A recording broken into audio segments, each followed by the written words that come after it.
अक्सर हम सोचते हैं कि तारीख बस गुजरे वक्त की कहानियां हैं, लेकिन क्या वाकई ऐसा है? असल में तारीख एक मैदान जंग है, एक ऐसी जंग जहां माजी को बदलकर हाल पर कब्जा किया जाता है। चलिए देखते हैं कि ये सब होता कैसे है।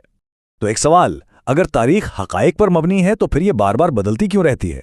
अभी हाल ही में बात सुनने को मिली कि हिंदुस्तान को असली आज़ादी 1947 में नहीं 2014 में मिली। देखिए, ये तारीख को मरोड़ने की सिर्फ एक छोटी सी मिसाल है, और यहीं से वो बड़ा सवाल उठता है कि आखिर तारीख को एक हथियार की तरह इस्तेमाल क्यों किया जाता है। तो इस सफर में हम क्या क्या देखेंगे? हम बात करेंगे कि कैसे तारीख एक हथियार बन जाती है। फिर सोमनाथ मंदिर पर हमले की हकीकत क्या थी?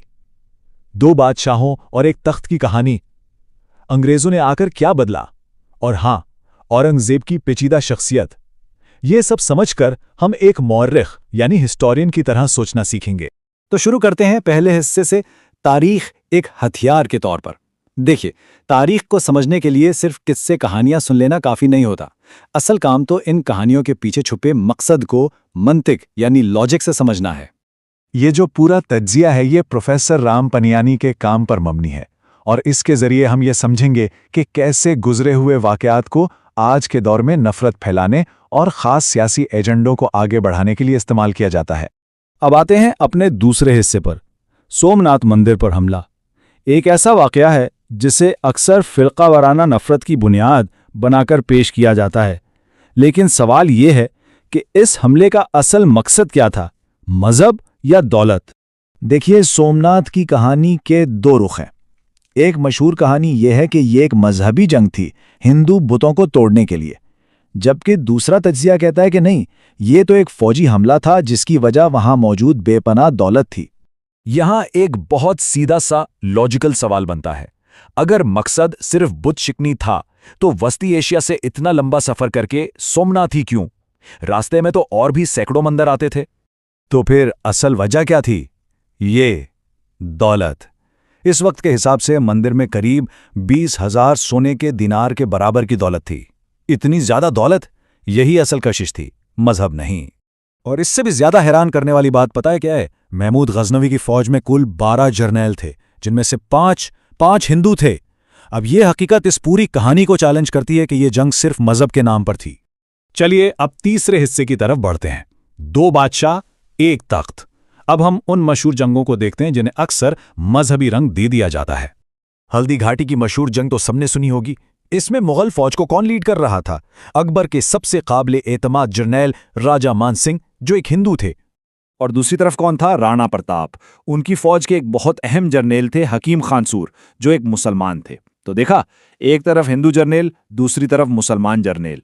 ये साफ बताता है कि जंग तख्तो ताज की थी, मजहब की नहीं। बिल्कुल यही पैटर्न हमें शिवाजी और अफजल खान के वाक़ये में भी मिलता है।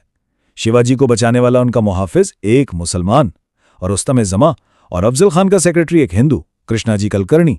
फिर से वही बात, वफादारियां बादशाह से थीं, मजहब से नहीं। ये सियासी ताकत की लड़ाई थी। तो फिर ये मजहबी नफरत वाला बयानिया आया कहां से? इसके लिए हमें चलना होगा चौथे हिस्से में, बरतानवी नजर-ए-सानी। इसकी जड़ें मिलती हैं अंग्रेजों की मशहूर पॉलिसी डिवाइड एंड रूल यानी तकसीम करो और हुकूमत करो में।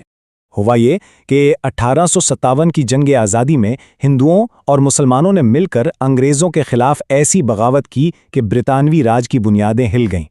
इस इत्तेहाद से वो इतना डर गए कि उसके बाद उन्होंने जानबूझकर एक ऐसी तारीख लिखवाई जिसका मकसद ही इन दोनों कौमों में फूट डालना था। और इसके लिए उन्होंने एक नया टूल ईजाद किया, फ़िरका वाराना तारीख नवीसी, मतलब तारीख को मजहब की ऐनक से देखना। इसके तहत हर बादशाह के हर काम को, चाहे वो सियासी हो या माली, उसके मजहब से जोड़कर पेश किया गया। असल मकसद जो कि ताकत और दौलत था, उसे पीछे कर दिया गया। और इस फ़िरका वाराना तारीख का सबसे बड़ा शिकार कौन हुआ? इसकी बेहतरीन मिसाल हमें मिलती है 5वें हिस्से में, अच्छाई और बुराई से परे, यानी शहंशाह औरंगजेब का मामला। ये मिसाल बताती है कि कैसे एक पेचीदा शख्सियत को बस एक हीरो या विलन बना दिया जाता है।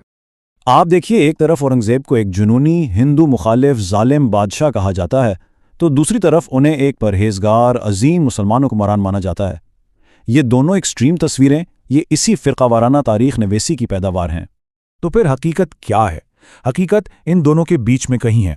हाँ, औरंगजेब ने कुछ मंदिर सियासी वजूहात की बिना पर गिराए, लेकिन यह भी सच है कि उन्होंने बहुत से दूसरे मंदिरों को ग्रांट्स और अतियात भी दिए।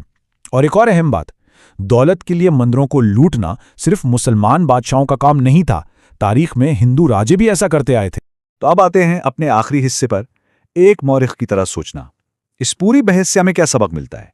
यही कि हमें तारीख को मंतिक यानी लॉजिक और एक साइंसी सोच के साथ परखना चाहिए। एक मिसाल देखिए, स्वामी विवेकानंद ने क्या कहा था इस्लाम के फैलने के बारे में।